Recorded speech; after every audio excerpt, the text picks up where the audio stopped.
Hello മക്കളെ, നമ്മുടെ +2 ഫിസിക്സിലെ first chapter electric charges and fields എന്ന ചാപ്റ്ററിൽ 3 മാർക്കിന് സ്ഥിരമായി ചോദിച്ചു കാണുന്ന ഒരു ഡെറിവേഷൻ ഉണ്ട്. ഏതാണെന്നറിയണ്ടേ? നമ്മുടെ ഇലക്ട്രിക് ഡൈപോൾ ഉണ്ടല്ലോ, രണ്ട് ഉണ്ട ചാർജ് അപ്പുറം ഇപ്പുറം ഒരു 2A ഡിസ്റ്റൻസ് എടുക്കണേ, അതാ ഈ ഒരു സാധനം തന്നെ. ഈ ഒരു ഇലക്ട്രിക് ഡൈപോളിന്റെ ഇക്വിറ്റോറിയൽ പോയിന്റിൽ ഈ ഇലക്ട്രിക് ഡൈപോൾ മൂലം ഉണ്ടാവുന്ന ഇലക്ട്രിക് ഫീൽഡ് കണ്ടുപിടിക്കാൻ ഒരു ഡെറിവേഷൻ ഉണ്ട്. നമുക്ക് 3 മാർക്കിനാണ് അത് സ്ഥിരമായി ചോദിക്കാറ്. അതുപോലെ തന്നെ ആക്സിയൽ ലൈനും ഉണ്ട്. ഒരു വർഷം ഇത് രണ്ടും കൂടി ചോദിച്ച് 5 മാർക്കിന് ചോദിച്ചിട്ടുണ്ട് കേട്ടോ. അപ്പൊ അത്രയധികം ഇമ്പോർട്ടൻസ് ഉള്ള ഒരു ഡെറിവേഷൻ ആണ് ഇന്ന് നമ്മൾ ക്രാക്ക് ചെയ്യാൻ വേണ്ടി പോകുന്നത്. അപ്പൊ എന്റെ എല്ലാ മക്കളും റെഡി ആണെങ്കിൽ എന്ത് ചെയ്യുക, എല്ലാവരും ആദ്യം ഈ വീഡിയോയുടെ താഴെയുള്ള ആ ലൈക്ക് ബട്ടൺ ഒന്ന് പ്രസ് ചെയ്യുക. സബ്സ്ക്രൈബ് ചെയ്യാൻ ഇനി ആരെങ്കിലൊക്കെ ബാക്കിയുണ്ടെങ്കിൽ അതും കൂടി ചെയ്തേക്കുക. എന്നിട്ട് എന്ത് ചെയ്യുക, മാക്സിമം ഫ്രണ്ട്സ് ഒന്ന് ഷെയർ ചെയ്ത് കൊടുക്കുക കേട്ടോ. അപ്പൊ ഒട്ടും സമയം കളയുന്നില്ല മക്കളെ. ആദ്യം നമ്മൾ നോക്കാൻ പോകുന്നത് എന്താണ് ഒരു ഇലക്ട്രിക് ഡൈപോൾ. സംഭവം സിമ്പിൾ ആണ്. ചെറിയ 2 ചാർജുകൾ, ഈക്വൽ ആൻഡ് ഓപ്പോസിറ്റ് മാഗ്നിറ്റ്യൂഡ് ഉള്ള ചെറിയ 2 ചാർജുകളെ ഞാൻ പിടിച്ചു. അപ്പൊ ഈ ചാർജിനെ ഞാൻ വിളിച്ചു, ഇവനാണ് എന്റെ +q ചാർജ്. ഇരിക്കട്ടെ, ചുമ്മാ ഇവനെ ഞാൻ വിളിച്ചു എന്റെ -q ചാർജ്. രണ്ടിനും മാഗ്നിറ്റ്യൂഡ് സെയിം ആണ്, q.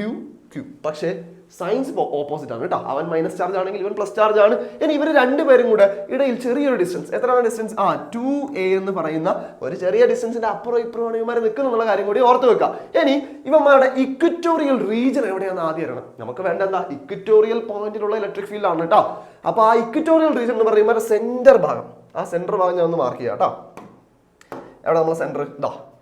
ഇതാണ് നമ്മുടെ സെന്റർ പോയിന്റ് ആയിട്ട് വരുന്നത് നിങ്ങൾ വിചാരിക്കുക. ഏകദേശം സെന്റർ ആയിട്ടുണ്ടാവും. ഈ സെന്റർ പോയിന്റ് നേരെ മുകളിലേക്ക് ഞാൻ എടുക്കുന്ന ഒരു ലൈൻ, അതാണ് എന്റെ ഇക്വിറ്റോറിയൽ ലൈൻ. ആ ലൈനിൽ എവിടെ വേണമെങ്കിലും എനിക്കൊരു പോയിന്റ് പി എടുക്കാം. അപ്പൊ നമുക്ക് ഒരു ലൈൻ അങ്ങോട്ട് വരച്ചാലോ? ഒട്ടും സമയം കളയുന്നില്ല, നമുക്ക് നേരെ എന്ത് ചെയ്യാം, ഒരു ലൈൻ അങ്ങോട്ട് വരയ്ക്കാം. കിടക്കട്ടെ, ഞാനിതാ ഒരു വലിയ ലൈൻ അങ്ങോട്ട് വരച്ചിട്ടുണ്ട്. അവിടെ പോയി നിൽക്കുന്നുണ്ട് ഒരു വലിയ ലൈൻ. ഇനി ഈ വലിയ ലൈനിൽ ഞാൻ എന്ത് ചെയ്യണം, എൻ്റെ ഒരു പോയിന്റ് പി എടുക്കണം. വേണ്ടേ? ഒരു പോയിന്റ് പി എടുക്കണ്ടേ? എടുത്തേ പറ്റൂ. അപ്പൊ ഞാൻ എന്ത് ചെയ്തു മക്കളെ, ഇവിടെ എൻ്റെ പോയിന്റ് പി ഞാൻ എടുത്തു. ഇതാണ് എൻ്റെ പോയിന്റ് പി. അപ്പൊ ഈ ഒരു പോയിന്റ് പിയിൽ ഉണ്ടാവുന്ന ഇലക്ട്രിക് ഫീൽഡാണ് എനിക്ക് കണ്ടുപിടിക്കേണ്ടത്. അപ്പൊ ഞാൻ എന്ത് ചെയ്തു, ഈ ഒരു പോസിറ്റീവ് ചാർജ് മൂലം ഇവിടെ ഒരു എഫക്റ്റ് ഉണ്ടാവുമല്ലോ. ഈ പോയിന്റ് പി വെറുതെ ഇരിക്കാമല്ലോ കേട്ടോ. അവിടെ ഞാനൊരു ടെസ്റ്റ് പോസിറ്റീവ് ചാർജ് കൊണ്ട് വെക്കും. ആ ചാർജിന് ഉണ്ടാവുന്ന ഇഫക്റ്റ് ആണ് നമ്മൾ നമ്മുടെ ഇലക്ട്രിക് ഫീൽഡായിട്ട് കണക്കിലെടുക്കുന്നത്. അപ്പൊ അവിടെ ഒരു ടെസ്റ്റ് പോസിറ്റീവ് ചാർജ് വെക്കും, ഇത് പോസിറ്റീവ് ചാർജ്, ഇവൻ എന്ത് ചെയ്യും, അവിടെ റിപ്പൽ ചെയ്യിച്ചോളെ. പക്ഷെ ഇവിടെ ഇരിക്കുന്ന ഒരു നെഗറ്റീവ് ചാർജ് ഇവൻ എന്ത് ചെയ്യും, അട്രാക്ട് ചെയ്യിച്ചോളെ. അപ്പൊ ഈ 2 ചാർജുകൾ മൂലം ഇവിടെ ഒരു എഫക്റ്റ് ഉണ്ടാവുന്നുണ്ട്. ആ എഫക്റ്റിന് നമുക്കൊന്ന് മാർക്ക് ചെയ്ത് കൊടുക്കാം കേട്ടോ. അപ്പൊ ഞാൻ ഇതൊരു ട്രയാങ്കിൾ രൂപത്തിലേക്ക് ഞാൻ മാറ്റാൻ പോവാണ്. അതാണ് നമ്മുടെ അടുത്ത പരിപാടി. നമുക്ക് വേറെ നല്ലൊരു കളർ പിടിച്ച് ഒരു ട്രയാങ്കിൾ ആക്കാം. ഞാൻ ഇവിടുന്ന് ഇങ്ങോട്ടേക്ക് ഒരു വര വരച്ചു. ഓക്കെ. അതേപോലെ തന്നെ ഇവിടുന്ന് ഇങ്ങോട്ടേക്ക് ഞാൻ എന്ത് ചെയ്തു, ഒരു വര വരച്ചു. ഓക്കെ. ഇനി ഈ 2 വരകൾ ഈ ചാർജുകളെ, ആ പോയിന്റുകളെ കണക്ട് ചെയ്യുന്ന വരകളാണെങ്കിലും ഇത് കാണാൻ ഇപ്പൊ എങ്ങനെയുണ്ട്, ഒരു ട്രയാങ്കിൾ പോലെ ഉണ്ടല്ലോ. ഉണ്ട്. ഓക്കെ സാർ, മനസ്സിലായി. ഇനി നോക്ക് മക്കളെ, ഇനി നമ്മൾ ചെയ്യാൻ പോണ പരിപാടി എന്ന് പറഞ്ഞാൽ ഇവർക്കിടയിൽ ഇവിടെ ഉണ്ടാവുന്ന ഈ ആംഗിളിനെ ഞാൻ വിളിച്ചു തീറ്റ. എന്താ വിളിച്ചത്? തീറ്റ. ഇനി നോക്കേണ്ട കാര്യം, ഇവിടെ ഈ ഒരു പോസിറ്റീവ് ചാർജ് മൂലം ആ പോയിന്റ് പിയിൽ ഒരു റിപ്പൾസീവ് ഇഫക്റ്റ് അങ്ങോട്ടേക്കാണല്ലോ ഉണ്ടാകുന്നത്. അത് നമുക്കൊന്ന് മാർക്ക് ചെയ്ത് കൊടുക്കണം കേട്ടോ. അപ്പൊ ഞാൻ എന്ത് ചെയ്യാൻ പോണേണ്, ജസ്റ്റ് ഞാൻ അങ്ങോട്ടേക്ക് ഒരു റിപ്പൾസീവ് ഇഫക്റ്റ് ഉണ്ട് ആ പോയിന്റിലേക്ക്, ആ ഭാഗത്തേക്ക്. അത്രയ്ക്ക് അങ്ങോട്ട് ശരിയായില്ല വരാം. നമുക്കൊന്ന് നേരെ വരയ്ക്കാം. ഓക്കെ. അപ്പൊ അങ്ങോട്ടേക്ക് ഒരു റിപ്പൾസീവ് എഫക്റ്റ് ഉണ്ട്. അവിടെ ഉണ്ടാവുന്ന ആ ഒരു ഇലക്ട്രിക് ഫീൽഡ് ആര് മൂലമാണ്? നമ്മുടെ +q ചാർജ്. അപ്പൊ ഞാൻ എന്ത് വിളിച്ചു, ആ electric field due to +q എന്നവനെ വിളിച്ചു. ഓക്കെ, സമ്മതിച്ചു. ഇനി ഈ നെഗറ്റീവ് ചാർജ് മൂലം ഇങ്ങോട്ടേക്ക് ഒരു അട്രാക്റ്റീവ് എഫക്റ്റ് ഉണ്ടാവുന്നുണ്ട്. അപ്പൊ ഞാൻ അതും മാർക്ക് ചെയ്യാം. അത് ഞാൻ എന്ത് ചെയ്തു, ഞാൻ ഇങ്ങോട്ടേക്ക് ഇതേ ലൈനിൽ ഞാൻ തിരിച്ച് ഇങ്ങോട്ടേക്ക് ഒരു വര അങ്ങനെ വരച്ചു കൊടുത്തു. ഇത് ആര് മൂലമുള്ളതാ? ഇവിടെ ഉണ്ടാവുന്ന ഈ ഡയറക്ഷനിൽ ഉണ്ടാവുന്ന ഇലക്ട്രിക് ഫീൽഡ് ഡ്യൂ ടു നമ്മുടെ -q ചാർജ് മൂലമാണ്. അപ്പൊ ഞാൻ അങ്ങനെ റെപ്രസെന്റ് ചെയ്തു.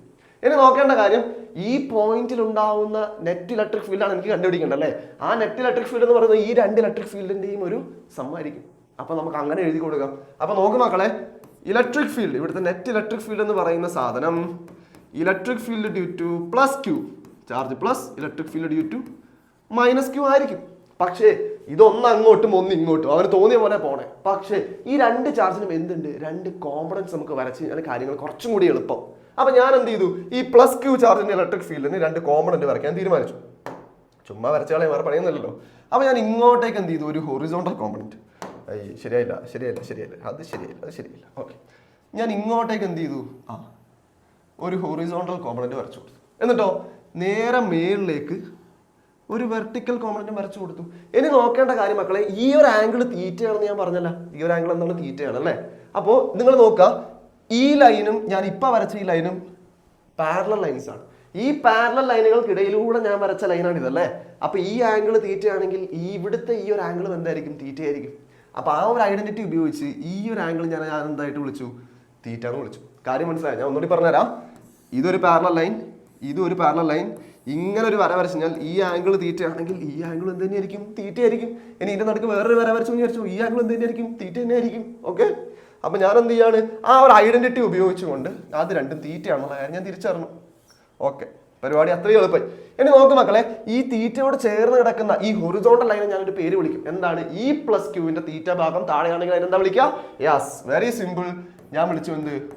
E plus Q cos theta. എന്താ വിളിച്ചത്? നമുക്ക് കുറച്ച് മേളിൽ കയറ്റി എഴുതാട്ടോ അവനെ. ഞാൻ വിളിക്കേണ്ട പേരെന്താണ്? നമുക്ക് വൈറ്റിൽ എഴുതിയാലോ? വൈറ്റിൽ എഴുതാം. ഓഹോ, ഞാനൊരു നരൻ. അവനെ ഞാൻ വിളിച്ച പേര് ഇ പ്ലസ് ക്യൂവിന്റെ കോസ് തീറ്റ.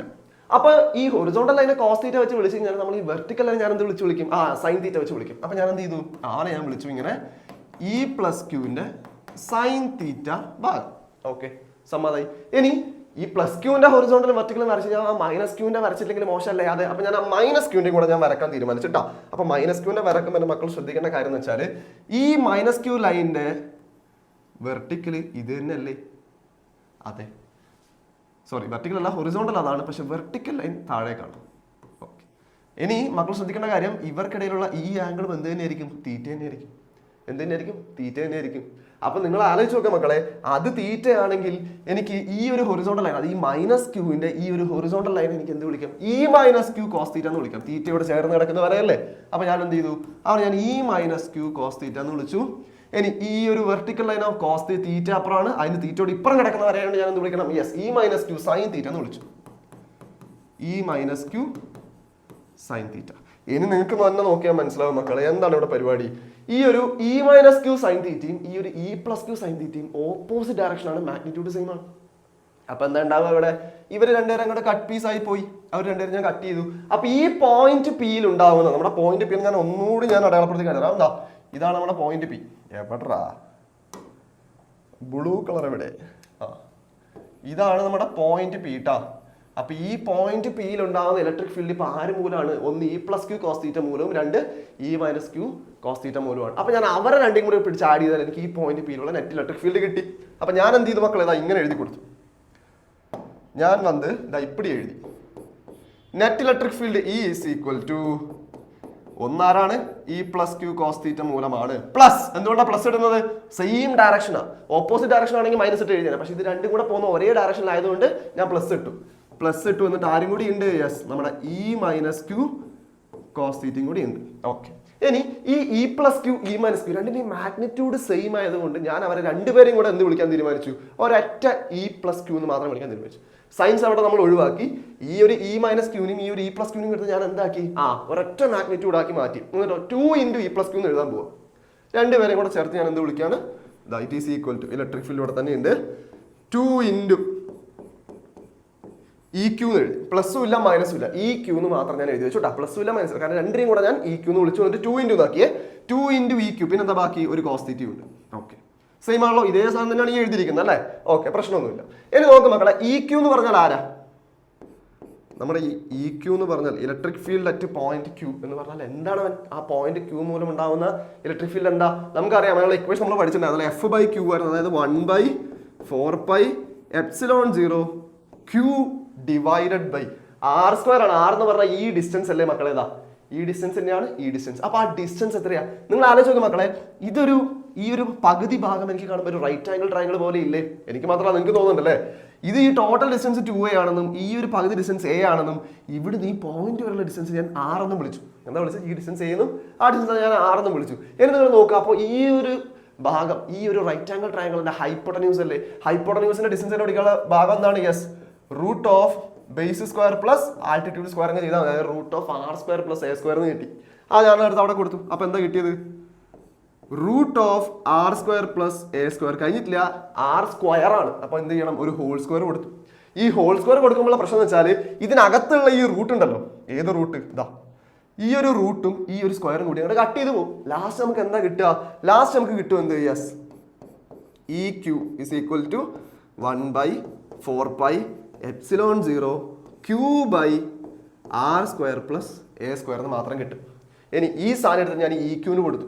ഇനി അടുത്ത ബാക്കി അപ്പൊ നമുക്ക് ബാക്കി നമുക്ക് എഴുതിയാലോ. അപ്പൊ ഇപ്പൊ കിട്ടിയ സംഭവം എന്താണ്? Electric field. പിടിച്ചോ. ഇപ്പൊ കിട്ടിയത് എന്താണ്? Electric field is equal to 2 into E ക്യൂവിന് പകരം ഞാൻ എന്താ എഴുതിയത്? 1/4πε0 Q by R square plus A square. ഒരു കോസ് തീറ്റയും കൂടി ഉണ്ട്. ഇനി അടുത്ത ചോദ്യം, ആരാണ് ഈ കോസ് തീറ്റ? കോസ് തീറ്റ നമുക്ക് അറിയണ്ടേ? കോസ് തീറ്റ അറിയണ്ടേ? അറിയണം. നോക്ക് മക്കളെ, കോസ് തീറ്റ ആരെന്ന് കണ്ടുപിടിക്കാം. ഇതാണല്ലോ നമ്മുടെ മെയിൻ തീറ്റ. ഈ തീറ്റയുടെ കോസ് എന്ന് പറഞ്ഞാൽ എന്താ? ട്രയാങ്കിളിന്റെ കോസ് പറയുമ്പോൾ അഡ്ജസന്റ് സൈഡ് ബൈ ഹൈപ്പോട്ടന്യൂസ് ആണ്. അഡ്ജസന്റ് ആരാ? എ ആണ് കേട്ടോ. അപ്പൊ അഡ്ജസന്റ് ബൈ ഹൈപ്പോട്ടന്യൂസ് ആണെന്ന് മറക്കരുത്. അഡ്ജസന്റ് സൈഡിലുള്ളത് എ ആണ്. ഹൈപ്പോട്ടന്യൂസ് ആരാണ്? Root of R square plus A square. പക്ഷെ ആ റൂട്ട് എനിക്ക് അത്ര ഇഷ്ടപ്പെട്ടില്ല. ഈ root of R square plus A square നോക്കണേ. Root of R square plus A square എന്നുള്ളത് എനിക്ക് വേറൊരു ഫോർമാറ്റിലേക്ക് എഴുതാൻ പറ്റും. എങ്ങനെയാണ്? അവിടെ ഞാൻ എഴുതും R square plus A square whole raise to 1/2. Root മാറ്റി എനിക്ക് പവർ ആക്കി എഴുതാം. പക്ഷെ റൂട്ട് മാറി പവർ ആകുമ്പോൾ എത്ര വരെ? പവർ ഹാഫ് ആ വരും കേട്ടോ. അപ്പൊ root of R square plus A square എനിക്ക് എങ്ങനെ എഴുതാം? R square plus A square whole raise to 1/2 എന്ന് എഴുതാം. അപ്പൊ ഞാൻ ഇവിടെ താഴെ ഞാൻ അങ്ങനെ എഴുതി കൊടുത്തു, R square plus A square whole raise to 1/2. എന്നിട്ട് ഈ ഒരു വാല്യൂ എടുത്ത് ഞാൻ എന്ത് ചെയ്യാൻ പോവാണ്? നേരെ അപ്പുറം ആ കോസ്റ്റിന്റെ പൊസിഷനിലേക്ക് ഞാൻ കൊടുക്കാൻ പോവാണ്. അപ്പൊ നേരെ ഞാൻ കൊണ്ടുപോയി എന്തുകൊണ്ട് കൊടുത്തു? ഈ കോസ്റ്റിക്ക് വരെ ഞാൻ അത് കൊടുക്കാൻ പോവാണ്. അപ്പൊ കൊടുക്കുമ്പോൾ എന്താ വരാൻ നോക്കിയേ? Yes, electric field is equal to 2 into 1/4πε0 Q by R square plus A square. ഞാൻ ഇവിടെ ജസ്റ്റ് ഒരു ഹോൾ റൈസ് ടു 1 എന്ന് വിളിച്ചു കേട്ടോ. സെയിം സാധനത്തിനാണ്, വ്യത്യാസമൊന്നുമില്ല. പക്ഷെ അതിന്റെ ഉപകാരം നമുക്ക് കുറച്ച് മനസ്സിലാവും. കോസ് തീറ്റ എന്തായിരുന്നു? A divided by R square plus A square whole raise to 1/2. എന്തിനാ സാർ ഈ R square plus A square whole raise to 1 എന്നൊക്കെ വിളിച്ചത്? സെയിം തന്നെ അല്ലേ? സെയിം ആണ്. പക്ഷെ അതിന്റെ ഉപയോഗം നിങ്ങൾ നോക്കിക്കോ. ഈ ഒരു ഭാഗം മാത്രം നിങ്ങൾ നോക്കാണ്ടതാ. ഈ ഒരു റീജിയൻ മാത്രം നിങ്ങൾ നോക്കി. ഇവിടെ ഈ ഒരു ഭാഗം, ഈ ഇതിനെ ഞാനിപ്പോ എക്സ് എന്ന് വിളിച്ചു. എക്സ് റൈസ് ടു 1 ഇൻറ്റു ഇതെന്താണ്? X raise to 1/2. അതായത് രണ്ടിന്റെയും ഇത് സെയിം ആ. ബ്രാക്കറ്റിൽ നിന്നുള്ള ആൾക്കാർ സെയിം, പക്ഷെ പവർ നോക്കി 1/2. അപ്പൊ ഇത് രണ്ടും കൂടി വിളിക്കുമ്പോൾ എനിക്ക് കിട്ടാൻ പോണ സാധനം എന്ന് വെച്ചാൽ എക്സ് റൈസ് ടു 3/2 എന്ന് കിട്ടും. എന്താ കിട്ടും? X raise to 3/2. അപ്പൊ ഞാൻ ഈ രണ്ട് ഡിനോമിനേറ്റേഴ്സും കൂടി കൂട്ടിച്ചേർത്ത് r square plus A square whole raise to 3/2 ആക്കാൻ പോവാ. അതിനാണ് ഞാൻ ഈ 1നെ 1 ആക്കി ഞാൻ കൊടുത്തത് കേട്ടോ. അപ്പോൾ ആ ഒരു കാര്യം മനസ്സിലായ സ്ഥിതിക്ക് ഞാൻ എന്ത് ചെയ്യാൻ തീരുമാനിച്ചു? അങ്ങനെ എഴുതാൻ തീരുമാനിച്ചു. ഇനി ആ ഐഡന്റിറ്റി മറന്നു പോരുത്. ഐഡന്റിറ്റി ഞാൻ എന്ത് ചെയ്യും? ഇവിടെ എഴുതിയിടാം. എന്നാൽ identity x raise to 1 into x raise to 1/2 is equal to x raise to 3/2. അങ്ങനെ കൊടുക്കണേ. അപ്പൊ ഞാൻ ഇത് താഴെ അങ്ങനെ കൊടുക്കാൻ തീരുമാനിച്ചു. അപ്പൊ E is equal to 2 into 1/4πε0 ഒക്കെ അതേപോലെ ഉണ്ട്. ക്യൂ ഉണ്ട്, എ ഉണ്ട്. ക്യൂ എ ഞാൻ ഒന്നിച്ച് എഴുതി. ഡിവൈഡഡ് ബൈ ഡിനോമിനേറ്റേഴ്സ് രണ്ടും കൂടി എന്ത് കൊടുത്തു? R square plus A square whole raise to 3/2 എന്ന് വിളിച്ചു. ഓക്കെ, ഒരു കുഴപ്പമില്ലല്ലോ, ഒരു കുഴപ്പമില്ല. ഇനി നോക്ക് മക്കളെ, ഈ 2 ഇൻറ്റു 1 എന്ന് പറഞ്ഞാൽ 2 ആണല്ലോ. 2 ഇൻറ്റു എ ക്യൂ ഞാൻ അങ്ങനെ വിളിക്കാം കേട്ടോ. അപ്പൊ 2a ക്യൂ ആക്കി. അങ്ങനെ ആക്കി 2a. ഈ 2a ക്യൂ എന്ന് പറഞ്ഞാൽ ഡൈപോൾ മൊമെന്റ് പി ആണെന്ന് അറിയാം. അതായത് ഒരു ഇലക്ട്രിക് ഡൈപോളിന്റെ ഡൈപോൾ മൊമെന്റ് കണ്ടുപിടിക്കാനുള്ള ഇക്വേഷൻ ആണെന്ന് 2a ക്യൂ. അപ്പൊ എനിക്കിത് വിളിക്കാം ഡൈപോൾ മൊമെന്റ് പി ആയിട്ട് വിളിക്കാം. അപ്പൊ ഞാൻ അതിനെ ഈ 2നെയും 1നെയും ക്യൂനെയും കൂടെ കൂട്ടിച്ചേർത്ത് അങ്ങനെ ആക്കുന്നത്.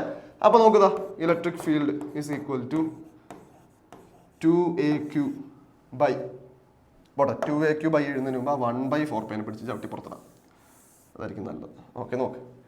അപ്പോൾ 1/4πε0 വെളിയിൽ വന്നു. ഈ 2ഉം a ക്യൂം കൂടെ അപ്പുറത്തേക്ക് ഇൻറ്റു 2 ഉണ്ട്, എ ഉണ്ട്, ക്യൂ ഉണ്ട്, ഹോൾ ഡിവൈഡഡ് ബൈ എന്താ വരിക? R square plus A square whole raise to 3/2. ഇനി മക്കൾ ഇവിടെ ആലോചിക്കേണ്ട കാര്യം എന്ന് വെച്ചാൽ നമ്മൾ കുറച്ചും വേണ്ട ഈ ഫിഗറില്ലേ, ഈ ഫിഗറിൽ ഈ എ എന്ന് പറയുന്ന ഡിസ്റ്റൻസ് ഈ ആർ എന്ന് പറയുന്ന ഡിസ്റ്റൻസിനെ അപേക്ഷിച്ച് വളരെ ചെറുതാണ്. നിങ്ങൾ ഇലക്ട്രിക് ഡൈപോളിന്റെ ഡെഫിനേഷൻ പഠിച്ചിട്ട് അറിയാം, 2 equal and opposite are separated by a small distance called 2a. അപ്പൊ ഈ 2a എന്ന് പറയുന്ന ഈ ഡിസ്റ്റൻസിന്റെ ഒരു ചെറിയ സാധനമാണ്. അപ്പൊ അതിന്റെ പകുതി എന്ന് പറയുമ്പോൾ അത്രയും ചെറുതാണ്. അപ്പൊ ഈ ആർ എന്ന് പറയുന്ന ഡിസ്റ്റൻസിനെ അപേക്ഷിച്ച് ഈ എ എന്ന് പറയുന്ന ഡിസ്റ്റൻസ് വളരെ ചെറുതാണ്. അത് ചെറുതായത് കൊണ്ട് തന്നെ അതിന്റെ സ്ക്വയർ, അതായത് ഇവിടെ എ സ്ക്വയർ അല്ലേ എടുത്തിരിക്കുന്നത്. അപ്പൊ എ എന്ന് പറയുന്ന സാധനം എന്താണ്? Two small. എങ്ങനെ എഴുതാം? ആർ എന്ന് പറയുന്ന ഡിസ്റ്റൻസിനെ അപേക്ഷിച്ച് ഈ എ എന്ന് പറയുന്ന സാധനം വളരെ ചെറുതാണ്. അപ്പൊ ഞാൻ എന്ത് ചെയ്തു? ഈ എയുടെ സ്ക്വയറിനെ ഞാൻ 0 ആയിട്ട് അങ്ങോട്ട് പരിഗണിച്ചു. എയുടെ സ്ക്വയർ ഞാൻ എന്തായിട്ട് പരിഗണിച്ചു? 0 ആയിട്ട് അങ്ങോട്ട് പരിഗണിക്കാൻ തീരുമാനിച്ചു. എന്നിട്ടോ 0 ആയിട്ട് പരിഗണിക്കുന്നതുകൊണ്ട് ഞാൻ എന്ത് ചെയ്യാൻ തീരുമാനിച്ചതാ? ഇവനെ ഞാൻ നൈസായിട്ട് അങ്ങോട്ട് വെട്ടിക്കളും. ആ എ സ്ക്വയർ ഇല്ലാന്ന് വിചാരിച്ചു. അപ്പൊ എ സ്ക്വയറിനൊക്കെ ഒഴിവാക്കി കഴിഞ്ഞാൽ ഇനി കിട്ടിയ ഫൈനൽ സാധനം ഒന്ന് പറഞ്ഞേ നിങ്ങൾ എല്ലാവരും ഒന്ന് പറഞ്ഞേ. എന്താ വരിക? പറഞ്ഞോ. ഇപ്പൊ കിട്ടിയ സാധനം എന്താ? E ഈസ് ഈക്വൽ ടു 1/4πε0 അവിടെ തന്നെ ഉണ്ട്. ഈ 2a പിടിച്ച് p നാക്കി divided by r square a square പോയി ഹോൾ റൈസ് ടു 3/2. ഇനി നോക്ക് മക്കളെ, ഈ 2 ഞാൻ കട്ട് ചെയ്തോ. എന്താണ്? r square whole raise to 3/2. അപ്പൊ ആ രണ്ട് പവറുള്ള 2 കൂടെ ഞാൻ കട്ട് ചെയ്തു. ലാസ്റ്റ് എനിക്ക് എന്താ കിട്ടിയത് നോക്കി? യെസ്, ഫൈനലി എനിക്ക് കിട്ടിയത് electric field is equal to 1/4πε0 p/r³ എന്ന് കിട്ടി. നേരെ പിടിച്ച് എന്ത് ചെയ്യാം? ഒരു പെട്ടിക്കകത്തങ്ങ് ഇടാം. ഇതാണ് എന്ത്? നമ്മുടെ ഇലക്ട്രിക് ഫീൽഡിനുള്ള ഇക്വേഷൻ കേട്ടോ. എന്ത് ഇലക്ട്രിക് ഫീൽഡ്? ഒരു ഇലക്ട്രിക് ഡൈപോളിന്റെ ഇക്വിറ്റോറിയൽ പോയിന്റിൽ ഒരു പോയിന്റ് എടുത്തു, ഇക്വിറ്റോറിയൽ ലൈനിൽ ഒരു പോയിന്റ് പി എടുത്തു. ആ പോയിന്റ് പിയിൽ ഉണ്ടാവുന്ന ഇലക്ട്രിക് ഫീൽഡ്. അപ്പൊ field due to an electric dipole at equatorial point എന്ന് നിങ്ങളോട് എക്സാമിന് ചോദിച്ചാൽ മക്കളെ ഇത്ര എഴുതി വെക്കുക. എന്തൊക്കെയാണ് നമ്മളിപ്പോൾ എഴുതിയത്? ഇതാ ഇത്രയും പരിപാടി കേട്ടോ. ഈ ഫിഗർ നമ്മൾ ആദ്യം വരച്ചങ്ങനെ കംപ്ലീറ്റ് ആക്കി കൊടുത്തു. ഫിഗർ വരച്ച് അതിന്റെ കുറച്ച് ഞങ്ങൾ അടയാളപ്പെടുത്തി. എന്നിട്ട് നമ്മൾ നേരെ ഡെറിവേഷനിലേക്ക് പോയി. ഇത്ര സ്റ്റെപ്പൊക്കെ നമ്മൾ ചെയ്തു. നേരെ എന്തിലേക്ക് എത്തി? ഫൈനലി നമുക്ക് കിട്ടുന്ന സാധനം എന്ത്? E is equal to 1/4πε0 p/r³. ഓർത്ത് വെക്കണേ. അപ്പൊ ഈ സംഭവം നിങ്ങൾക്ക് സെറ്റ് ആണ്. ഈ വീഡിയോ നിങ്ങൾക്ക് ഇഷ്ടപ്പെട്ടുവെങ്കിൽ എന്നെ എല്ലാ മക്കളും എന്ത് ചെയ്യുക? ഒന്ന് ലൈക്ക് ചെയ്യുക, സബ്സ്ക്രൈബ് ചെയ്യുക, മാക്സിമം ഫ്രണ്ട്സിനൊക്കെ ഒന്ന് ഷെയർ ചെയ്ത് കൊടുക്കുക. അപ്പൊ നെക്സ്റ്റ് വീഡിയോ ആയിട്ട് ഞാൻ വരുന്നവരേക്കും എല്ലാവരും സ്റ്റേ ട്യൂൺഡ്. അതുവരേക്കും ടാറ്റ ബൈ.